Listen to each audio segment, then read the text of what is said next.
What's good, y'all? Big shout out to the homie Joel for the custom intro music, man. Straight fire. I really appreciate you, man. All right, I'm excited. This is my first Ask Alchemy segment. Let me see here. I'm getting this set up. I want to do this with the live questions.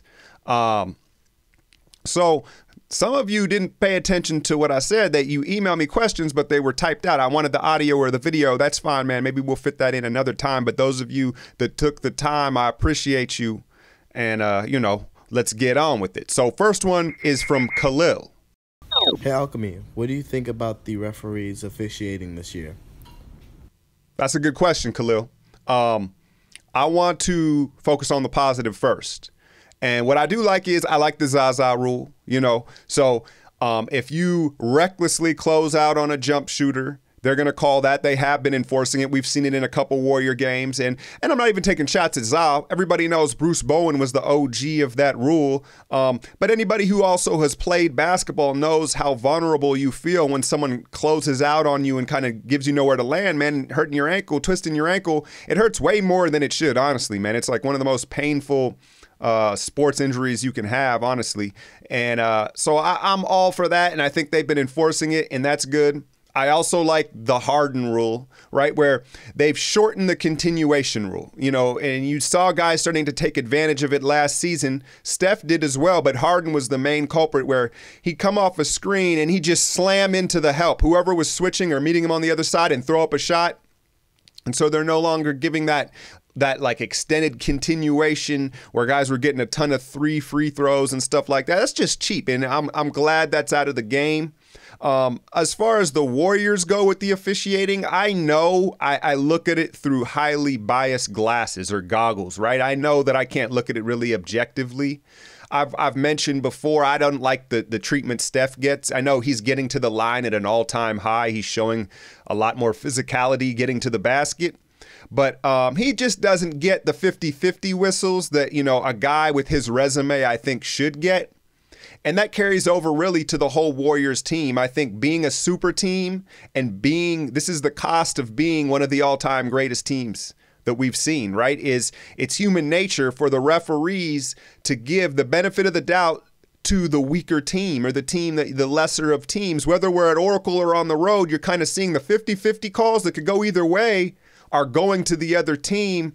And I wouldn't doubt that the NBA has strongly suggested this to its referees. You have the Warriors play something like 41 national televised games this season. And, to keep things, for the casual fan, you want to see a competitive game, and hell, I want to see one, right? And so it's like, hey, man, let's blow a couple keep it close whistles to make sure the Warriors don't run away with this. I don't doubt that for a second. But overall, I think the refereeing's been fine. It's really when it goes under a microscope is when the playoffs start. We'll see how they call things during the playoffs, and that will be the ultimate judgment of the new rules. All right, let's see here. We got another question here. Hey, Alchemy. Paul from Australia here. What are your thoughts on the dismal Cavs regular season run? And do you think they can switch on their defense once playoff time comes? Loving your work. Thanks, Paul. I don't think they can. I really don't. I think it's a problem, man. First off, let's talk about Boston real quick. I know you asked about the Cavs, but Kyrie, it all fits together here. Boston is the #1 defense in the league right now. And everybody's like, oh, Kyrie's playing defense. And Kyrie's, and credit to Kyrie, he's fit into their system nicely. But really, it's also addition by subtraction, meaning they got Isaiah Thomas out of there. And that's why Danny Ainge never planned on keeping Isaiah Thomas. As electric as he can be offensively, he's 5'8", and he gets absolutely abused on the defensive end. All of a sudden, Kyrie, who's obviously not the greatest defender, but he's 6'2", a lot longer, more athletic, and can just, there's not as many glaring holes in his defensive game as Isaiah Thomas. So that's why Boston, I think that. And so Isaiah's not even in the fold for Cleveland yet. But you look at a 35-year-old Dwayne Wade who Dwayne is very good at having like these sneak highlights. He'll jump a passing lane and get a dunk and you're like, oh, Wade still looks good, man. But if you watch a game in its entirety and you look at his numbers, he has fallen off a cliff. And I think this is the instance where it's funny because LeBron, if you look at historically through his career, he's always put the game and the business ahead of friendships. And that's where he's got a lot of flack, but that's also why his legacy is where it is today. And I think he kind of did the reverse there. He took on Wade, and he's looking at Wade as a friend and a companion or whatever it is. And he's not really seeing Wade for what he has left, at least yet. We'll see as time goes on. I would not be surprised if Cleveland is involved heavily at the trade deadline. They're going to, because Love is really struggling to play the 5, right? And then Jay Crowder, who was supposed to be a 3-and-D two-way player, I know he's had a lot of off-season issues and personal issues, but he's not the defender they thought they were getting. You're just looking. D Rose is, let's face it, man, I hate to say it because I love D Rose. He's not going to be there come playoff time, and neither is Wade. So they're going to have to make some moves. I don't think they're going to flip that switch, and I don't think they're coming out of the East. Thanks for the question, Paul. Let's move on here. Hey Alchemy, are you ever going to upload any videos about analyzing the Niners and the Raiders to YouTube? All right, Mark. You know, I was planning to. You see me, I got my Niners hat on here. Jimmy Garoppolo, I'm very excited to see his debut. The YouTube and the NFL don't play well together. The NBA is very smart in its marketing. They let you, even if you're not, they let you upload highlights to the end of NBA games, right? But they'll claim it, they'll copyright claim it and take it for their own. I'm on a network where I get some monetization for it for the highlights. The NFL, they don't play that, right? They'll copyright strike you and rip it right off YouTube. Now, there's some black market YouTube channels or whatever, these guys that put stuff up illegally, but my channel is part of a network. I need to follow the rules. So I can't put NFL highlights on YouTube. If you check my Patreon, I have a couple private videos that I did of some Raider-Niner games early on in the season. But honestly, I may have bit off a little more that I can chew as far as I'm a one-man team. I'm a one-man production. And in order to give you guys the quality of content that I do provide, you guys say, oh, do more games and, you know, more NBA. Every game that I cover, I watch in its entirety. I take notes. I think about what I'm gonna, you know, my analysis. I'm not just like bang, bang, bang and just putting out and just talking over stuff. I put a lot of thought and effort into each video that I do. And to maintain that quality, it was just more that I could handle. Plus, not being able to put it on YouTube discouraged me a little bit. But moving forward, that's not to say excuse me, I really want to get a podcast going and cover some football stuff, right? I just have to figure out the right way to go about it. But yeah, I apologize that I didn't really keep good on that promise, but I tried, man. I did. Let's go here. Hey Alchemy, in terms of gameplay, who's the best and the worst bench player on the Warriors team? All right, Mr. I'm not gonna say your first the home because I don't want to butcher it. People butcher my first name all the time, but I appreciate the question. I'm gonna go with let's answer this. I like going positive first. Andre Iguodala is the obvious question, right? Off the bench, because he would be starting on most teams, man. And you forget every now and then he flashes how good. I don't know how many of you watched him in Philly, but he can. He really has sacrificed. Let me drink some water here, man. This is live. He really has sacrificed some of his offensive game. It's hard to get a rhythm when it's like you're going to shoot once or twice in a half, right? So part of his struggles shooting is because he's just not being asked to do that. But Iguodala, he does so many things, so many nuances, and he really is kind of the silent leader, the adult in the room, as Kerr says. So Iguodala is, and then I would follow that by David West, believe it or not. The worst player off the bench is JaVale McGee. People don't want to hear that. He's so likable. He's lovable. I'm not saying I don't want JaVale on the team. I love seeing JaVale come in spots. The energy he gives us is much needed at times. When this team comes out and they're flat, JaVale does a great job with that. But I'm just keeping it real. With the emergence of Looney, I'm not counting the Cook kid, the two-way contractor, that last spot. Bell, I think most of you will agree, is better than McGee, but they're still stringing him along slowly.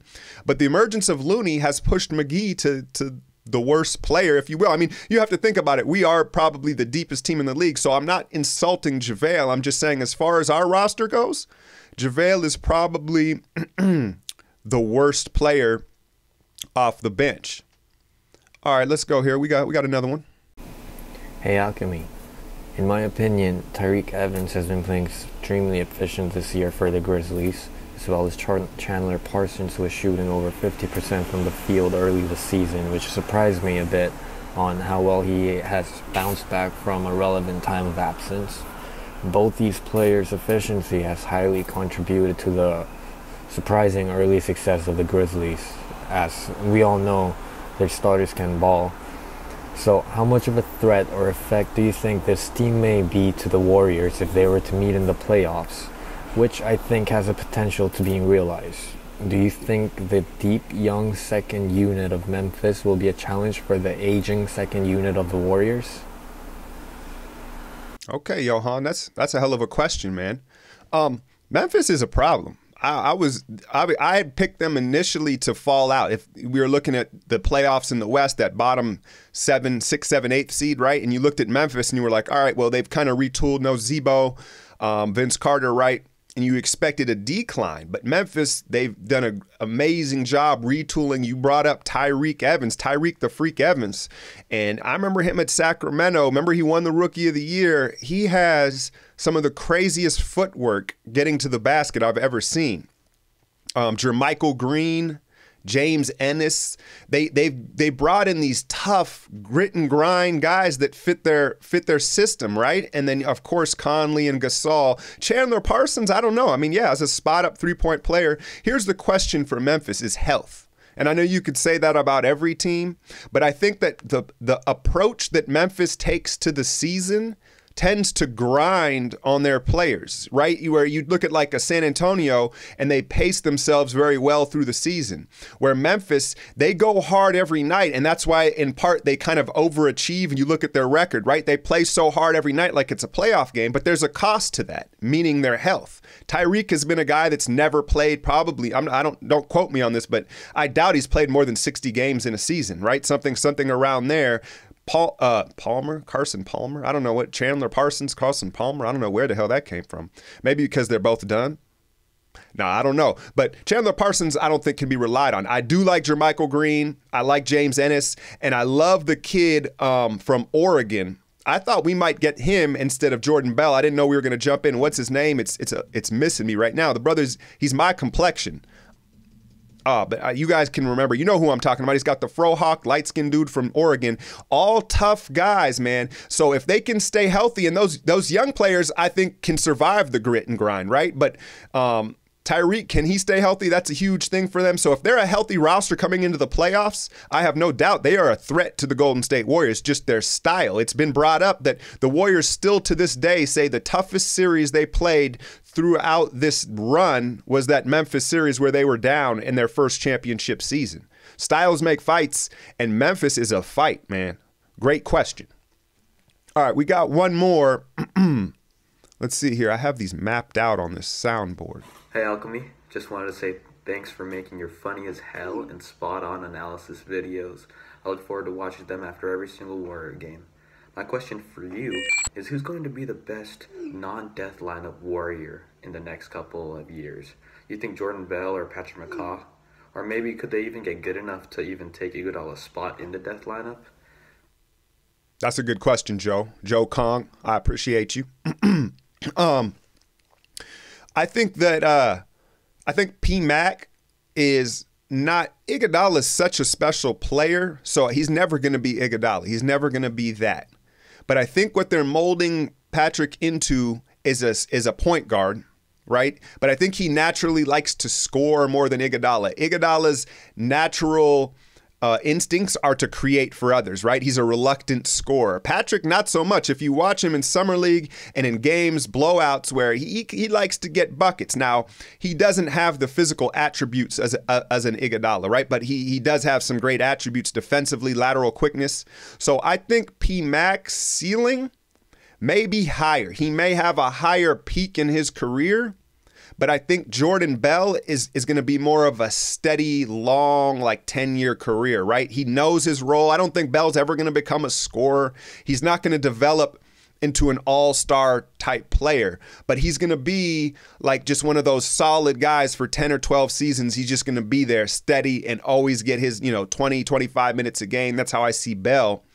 I could be wrong. They said that he's so raw. One thing I noticed about Jordan Bell is he's a right-handed player, right? He keeps a right foot pivot foot, which is wrong. If you're a right-handed player, you pivot with your left foot. You keep your left foot down, right? And I've noticed that he has a reverse pivot. It's wrong.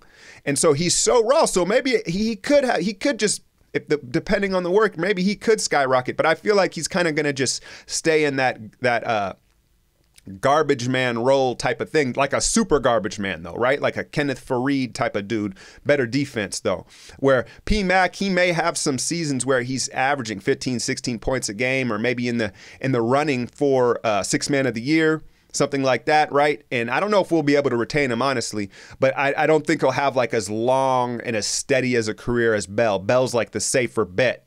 Iguodala, I think with today's sports science and the professional that he is, I don't think he's going to take Iguodala's spot. I think that we'll probably lose McCaw before Iguodala's done. But yeah, man, those were the questions. Ask Alchemy. I hope y'all enjoyed this segment. I hope I didn't ramble too long. I'll leave a link, an email. If y'all want to send me a video, a Snapchat, or an audio, I'll run this segment again. Keep the questions kind of current, right? If it takes me a week or two to get the video out, you don't want to ask something that's coming up right away and then the question's not relevant. But I appreciate all the support. Hit that like, share, and subscribe. I'm out, y'all.